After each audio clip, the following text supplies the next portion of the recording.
Mas Gibran, apakah tahun ini bisa maju, Prof? Begini, kalau memang putusannya orang yang pernah menjabat sebagai kepala daerah itu boleh. Kalau putusannya berbunyi begitu ya artinya boleh. Karena apa? Karena putusan MK itu bersifat final.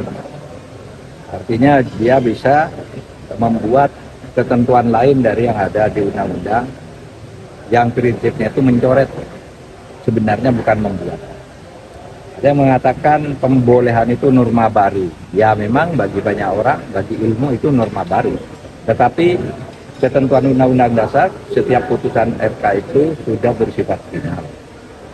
Selama ini MK, ya, kalau memutus open legal policy itu, atau menyangkut open legal policy itu dikembalikan ke DPR.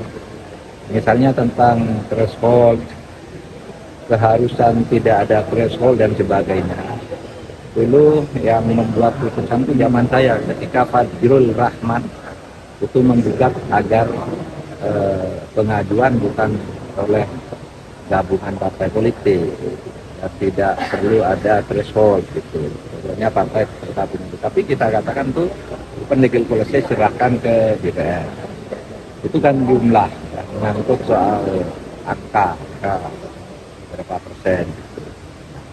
Sekarang saya berharap jangan sampai ini menjadi alasan untuk menunda pemilu. Semuanya harus siap ikut pemilu dengan putusan MK. Meskipun kita mungkin tidak suka putusannya, tapi konstitusi kita mengatakan putusan MK itu final, ya. Sehingga ya mari kita lanjutkan proses ini karena memang di dalam tata hukum kita. Prof, ada anggapan ini ada unsur KKN, Prof, karena hakim MK kan pamannya Gibran. Anda tahu saya, itu bukan wilayah saya untuk mengatakan KKN atau tidak KKN. Kalau tanggapan Prof Mahfud sendiri terkait putusan ini gimana, Prof? Suka apa tidak, Prof? Ya itu, kita harus laksanakan pemilu sesuai dengan tahapannya, dan saya tugasnya mengawal itu. Silakan yang mau protes punya jalannya sendiri, masih terbuka karena ini demokrasi ya.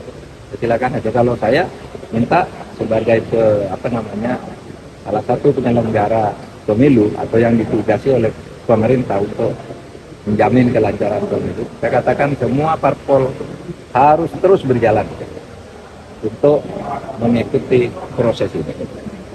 Sesuai ketentuan untuk keputusan MK ini baru bisa dijalankan mulai kapan, Prof? Mulai diketok palu. Berarti tadi jam berapa itu? Oh, palu jam 2, yang mulai jam 2 langsung berlaku saat itu juga. Prof, Udah? jika ada masyarakat yang mau protes, Prof, ini kan udah final, apa yang harus dilakukan? Protesnya itu bukan lagi masalah hukum, tetapi masalah ya masalah analisis ilmiah, protes dengan ajakan menuju pemilu yang benar dan rasional, aman dan bermartabat, itu bisa dikampanyekan. Kalau proses terhadap putusan MK, ya protes tapi tidak akan mengubah, tidak ada. Makanya saya harap mari kita lihat ini sebagai kenyataan dan hayati ini sebagai kenyataan, dan kita harus tetap menyelenggarakan pemilu.